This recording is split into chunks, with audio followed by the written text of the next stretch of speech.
On est sur des parcelles qui sont irriguées. Aujourd'hui, je crois que c'est très important d'avoir l'irrigation pour justement passer d'un mode de culture, on va dire, traditionnel à l'implantation justement de ces couverts végétaux et le fait de revitaliser les sols en fait, parce que bon, au départ on était parti sur des semis pour capter l'azote, favoriser l'azote, et puis bon, on est en train de déborder, donc on est en train de se rendre compte que nos sols ont peu de vie, il y a quasiment plus de vers de terre, la matière organique a beaucoup de mal à se dégrader, ça va avec, et donc du coup en fait le fait de ne plus labourer, de remettre un couvert végétal en place, on espère en fait redonner vie à nos sols. Et je vais faire vite, mais le fait de redonner vie à nos sols, on espère aussi faciliter les échanges et permettre aux vignes, enfin toute plante, d'être en meilleure santé, moins malades. Et de savoir un peu plus se défendre, parce que voilà, sur des sols qu'on perfuse, la plante semble peut-être plus vulnérable.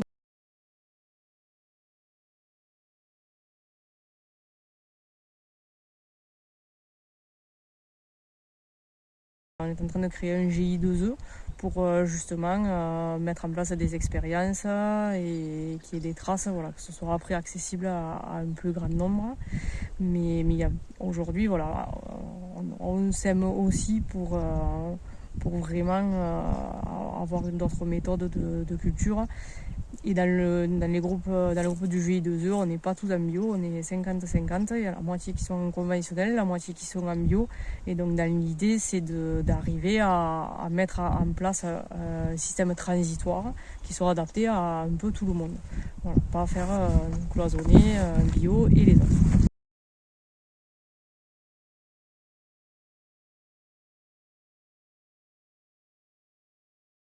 Au niveau des espèces qui ont été implantées cette année, essentiellement on a donc le radis fourragé qui était là en fait pour permettre de fissurer le sol, parce que les sols sont très compactés. Et donc voilà, on voit clairement. Alors, bon, les couverts n'ont pas trop poussé parce qu'ils ont eu cette année au départ de la sécheresse, après ils ont eu de l'eau, après il a fait froid, donc c'est la première année qu'ils sont si petits chez moi. Généralement ils étaient très haut, à hauteur des souches sans souci, surtout les fèves-rolles. Voilà, donc le radis, voilà, on voit bien que je suis agréablement surprise parce qu'il est bien droit, alors que je pensais que mon sol était très compacté et qu'il allait partir directement à l'horizontale. Donc voilà, je suis contente. Puis voilà, on voit bien que voilà, ça c'est puissant comme racine. Après, j'ai mis donc des fèves-rolles. Donc on va essayer d'en enlever une, peut-être celle-là. On va venir pour voir s'il y a des non-luminosité.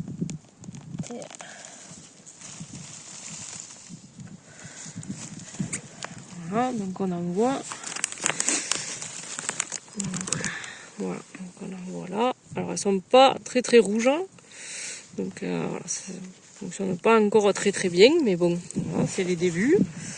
Et après, voilà, après les cuivres, ça là j'arrive pas à l'arracher, je pense.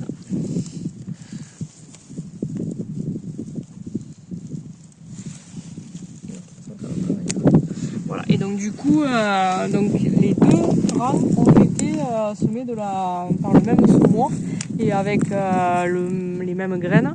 Par contre, là où le Diplotaxis s'est développé, en fait, c'est parce que j'ai passé un coup de disque avant de mettre le semis, parce que je trouvais que c'était un peu sale et j'avais peur que ça ne marche pas très bien.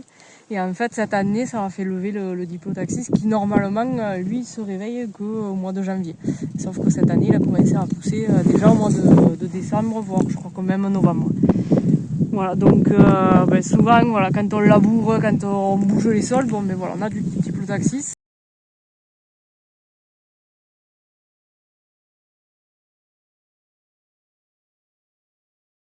Donc par rapport au calendrier d'intervention, normalement en fait jusqu'à maintenant je semais directement sans retoucher au sol au mois d'octobre, donc c'est un peu tard. Je pense que je vais essayer maintenant de semer plutôt au mois de septembre. Et donc cette année, comme j'ai fait le choix en fait de semer tous les rangs, j'ai quand même voulu passer des disques sur un rang sur deux pour quand même bien aplatir et ensuite permettre aussi d'enlever quand même, j'avais quelques mauvaises herbes qui avaient poussé, quelques adventices, et du coup j'ai voulu enlever tout ça et faire quelque chose d'assez propre. Après les coups de disque, 15 jours après, donc j'ai semé, donc ça c'était au mois d'octobre. Et pour booster mon semis, en fait j'ai amené de la fiente de poule.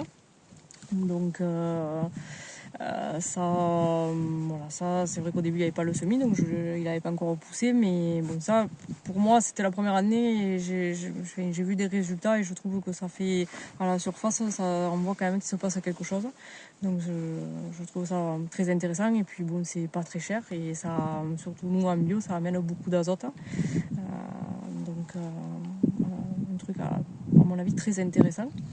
Ensuite, là, tout l'hiver, j'ai pas touché. J'ai laissé pousser tout ça, même si ça n'a pas trop poussé. Et là, en fonction en fait de la pluie, de tout ce qui se passe, je vais les rouler, puisqu'on a en fait un rouleau FACA.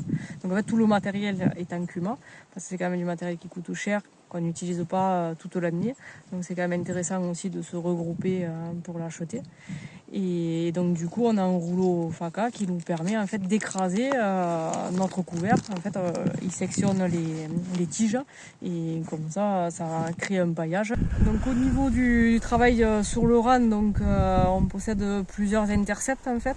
Donc si vraiment il y a beaucoup d'herbes, j'ai un intercept à fil horizontal. Bon là ça nettoie vraiment tout, mais ça fait un peu de poussière. Après sinon j'ai des doigts cresse avec des disques moteurs qui me permettent de buter. Là on le voit, ça a été buté juste après les vendanges.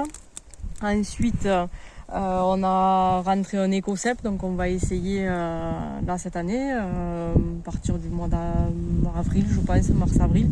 Alors voilà, moi je me permets d'utiliser l'écocep cette année sur ces parcelles-là, parce qu'elles ont déjà vu des intercepts à lame et qu'il n'y a pas de radicelle, parce que ça quand même, je pense qu'il faut faire attention la première année d'utilisation de l'intercept. Parce que souvent les racines sont vraiment en surface, et donc quand on met un intercept pour la première fois, ça peut casser les radicelles et créer, je pense, quelques petits problèmes. Donc attention au début de l'utilisation, peut-être commencer après vendange plutôt que de commencer en période végétative de la vigne. Donc voilà, j'essaye de maîtriser. Après voilà, je ne suis pas regardante comme j'ai pu l'être il y a quelques années au niveau de l'herbe qui se trouve sur mes parcelles.